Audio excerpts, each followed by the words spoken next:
काय मंडळी, तुम्हाला सुद्धा लोणचं बघून तोंडाला पाणी सुटलेलं आहेत का?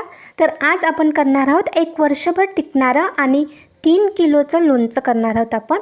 तर इथे मी आंबे घेतलेले आहेत. आंब्याला 2-3 तास पाण्यामध्ये ठेवलेले आहेत. पाण्यामध्ये काढून सुती कपड्याने पुसून घेतलेले आहेत आणि नंतर हे आंबे फोडणीनं कट करून घेतलेले आहेत. जर तुमच्याकडे आंबे फोडणी वगैरे नसेल तर ज्यावेळी आपण आंबे बाजारातून आणतो त्याचवेळी तिथून कट करून आणायचे आहेत, फोडून आणायचे आहेत आंबे. आता आंबे फोडून झालेले आहेत, कट करून झालेले आहेत. तर याच्यामध्ये मी 2 चम्मच हळद घातलेली आहेत, 1 वाटी मीठ घातलेलं आहे आणि हे रात्रभर असंच ठेवायचं आहे. आणि याला छान मिठाचं पाणी सुटते. मिठाचं पाणी वगैरे काढून घ्यायचं सकाळीच आणि 2 तास उन्हामध्ये सुकत ठेवायचं आहे.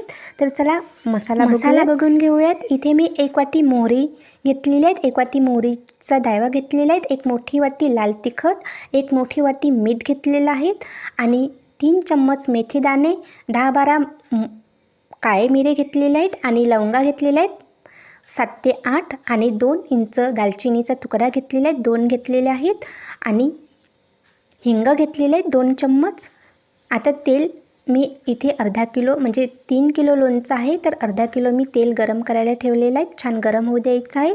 आता मी तेल गरम झालेलं आहे. हलकंसं थंड झालं की मग एका कटोऱ्यामध्ये घेतलेलं आहे. त्याच्यामध्ये हिंग घातलेलं आहे आणि नंतर मसाले घातलेले आहेत. लाल तिखट, दायवा, मीठ, हळद आणि जो मिक्सरला बारीक करून घेतलेला आहे मसाला तोसुद्धा घातलेला आहे आणि घरच्या मसाल्यामधूनच हे लोणचं केलेलं आहे आणि छान मिक्स करून घेतलेलं आहे. आता मस्त असं चटपटीत लोणचं तयार झालेलं आहे.